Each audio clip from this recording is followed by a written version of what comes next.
3 for 5 at 1 Youngster is recorded live in front of a mythical audience. What up, what up? This is Late Ill Kid, and we are here for another installment of 3 for 5 at 1 Youngster, man. I am so hyped. It's Tuesday again. Yes, let's do this. All right, check it. Today, what I want to get into is the importance of kind of building and working on your own projects for my creatives out there. Whether you're an illustrator, whether you're a painter, whether you're, special effects or animation, the importance of working on your own projects is very, very key to your creative sanity. Reason being is because, day in and day out, we are constantly, just creating for other people, and our creativity isn't under our own control. And I think that, after time, it just gets to a point where, you need a release and you need something to be under your control. And where I get this from is I was working at a job and I was getting paid pretty well to, do what I was doing as a designer and developer. After almost a year or so, I just remember feeling like it wasn't fun anymore. It wasn't fun, it wasn't exciting, and it didn't really move me like it used to. And I was sitting around and I was just like, well, let me just draw. Let me just, play some of my favorite music and draw and just put it out there. Just put it out there for fun. And that's where I actually started my Scribble Jam series. And I did it for a year, pretty much just because it was something that was completely under my control. Like, I chose the music, I chose what to draw, I chose how to draw it, and what it would look like, and where I would post it or whatever. It was just something that was completely mine.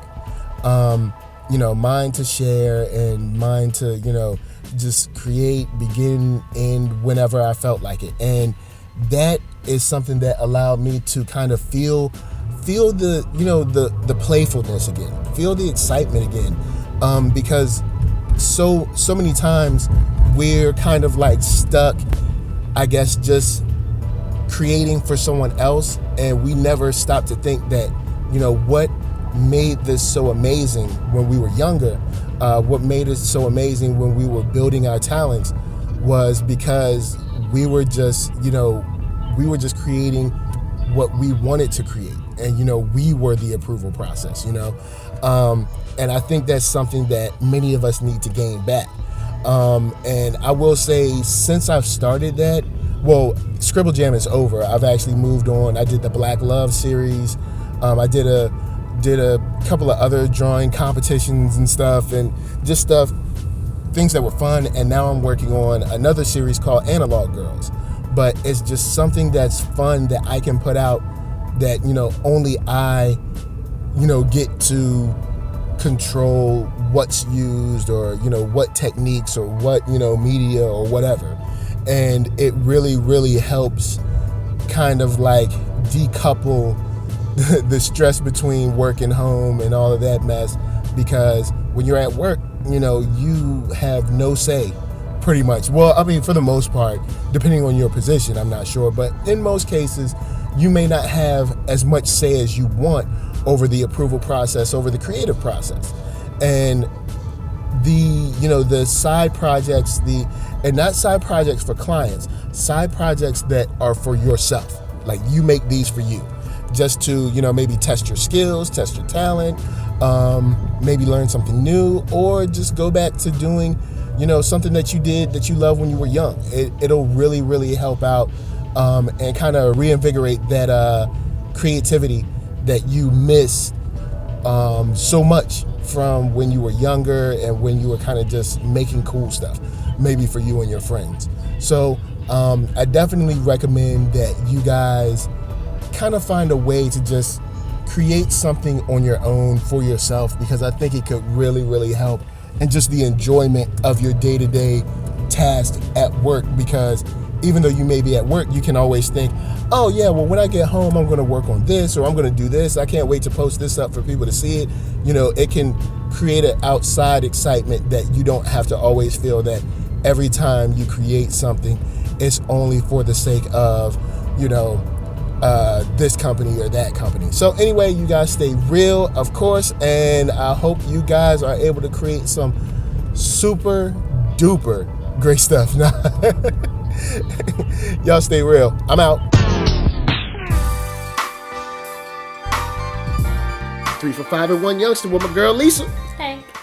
All right, check it. Today, the question for the ladies to ask the men. Oh. And if you could, Lisa, go ahead. All right. It's 2016. Is sex on the first date a good or a bad thing? In other words, will you respect her? Will you continue to date her? Will she meet your mother? All right. Let me answer this from the position of a real man. All those fellas out there that's out there playing and running around, I'm pretty sure you guys already know the answer to that. First question is sex on the first date a good or a bad thing? It's a bad thing. First, I, or fellas like myself, aren't even looking for that. We're not even expecting that. We're not even like wanting or needing that. It's the furthest thing from my mind, because we want to figure out like who you are and also make sure you aren't crazy. Now, if a woman has sex with us on the first date, will we respect her?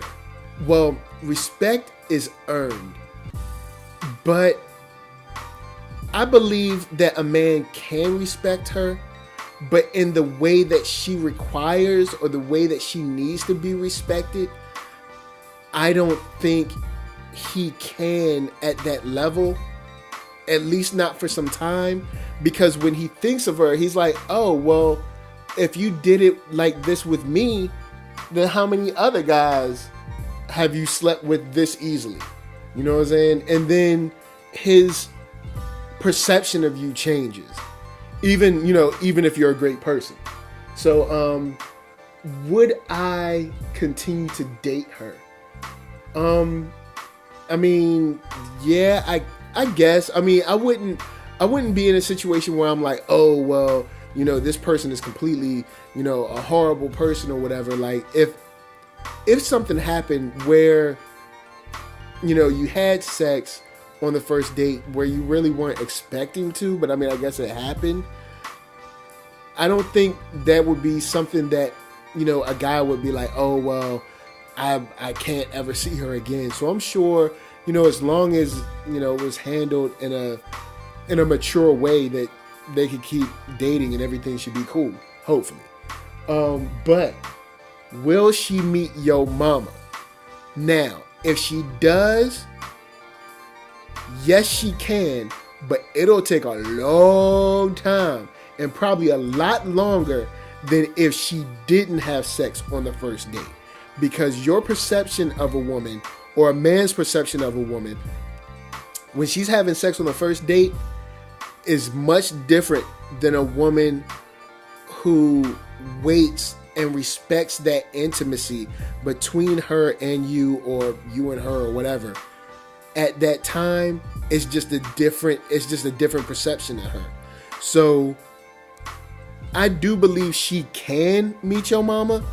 I think it might set her back, though. I think it can set her back, because there's a lot of guys out there that once a woman has sex with them, especially like say she has sex with them on the first date, she goes into like a bucket where it's like all right, she's in the first date bucket, and usually the first date bucket has a certain perception of she is never going to meet family. She probably won't even meet the friends.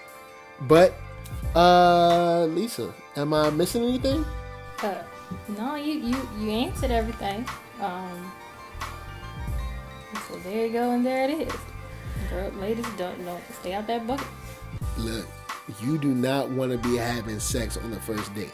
Plus, on the first date, you don't even know this person. Find out who this person is. You might not even like this person.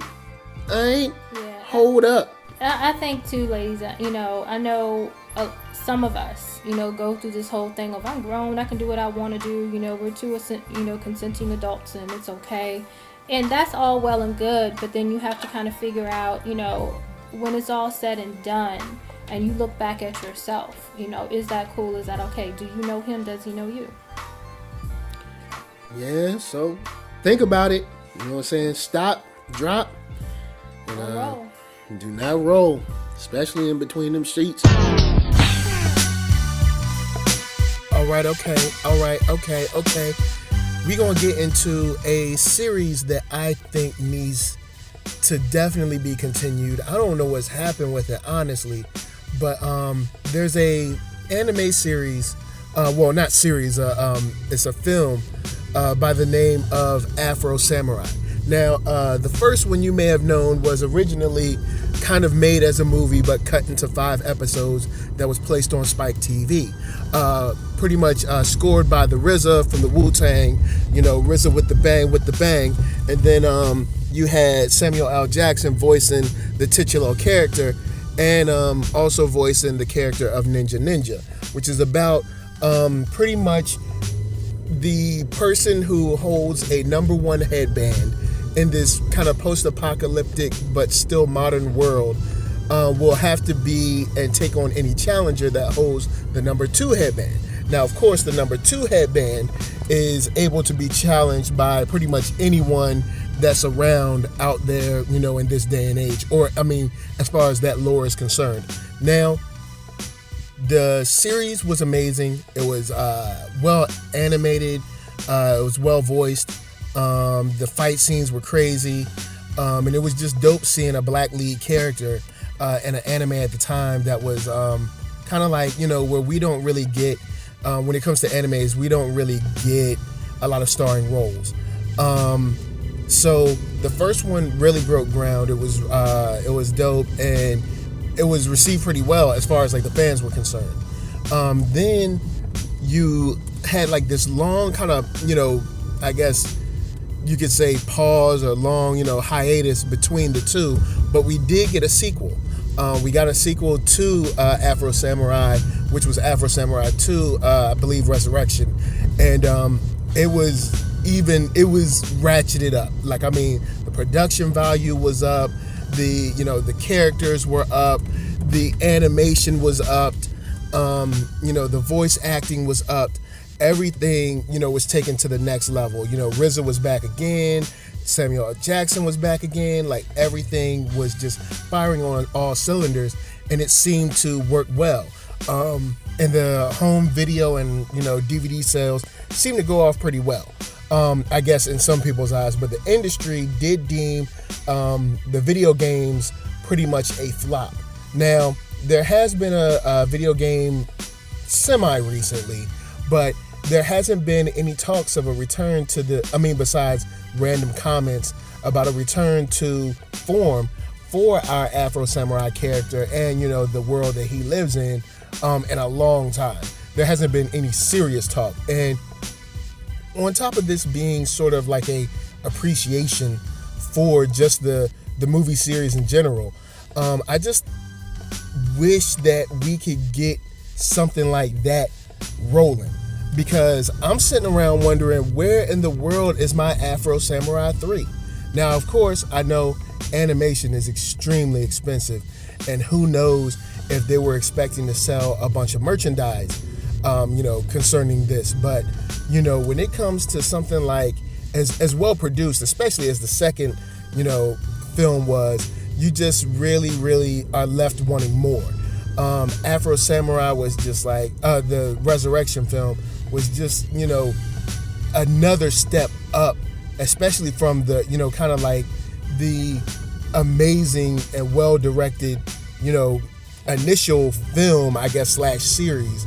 And in the second one, you got like just so much visually, so much, acting-wise, so much direction-wise, that it was really a top-notch film, especially in its day. I actually put it up there with kind of like, the wait and the hiatus between, you know, Vampire Hunter D and stuff like that.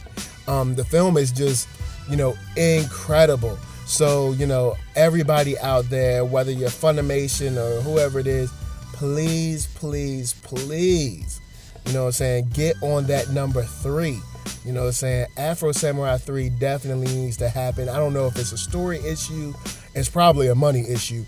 But, you know, if it's a story issue or it's an animation issue, but, you know, we definitely need to get that character. Even a fresh redesign could be cool. But, you know, just, it's too dope to just leave it where it is. So, anyway, of course, like, comment below. Let me know what you think. You know what I'm saying? Are you down for an anime of Afro Samurai's caliber to come back for a 3rd installment? Or are you thinking that maybe it should just let Sleeping Dogs lie? Or do you have you know, series of your own that you think is pretty dope and should come into play? So anyway, I'll holla at y'all later. Peace. 3 for 5 at 1 Youngster is brought to you by A Full Tang Design. Also sponsored in part by Naswip and Xrefo. Sweet doody doody, sweet doody doody, sweet doody doody, sweet dee dee dee.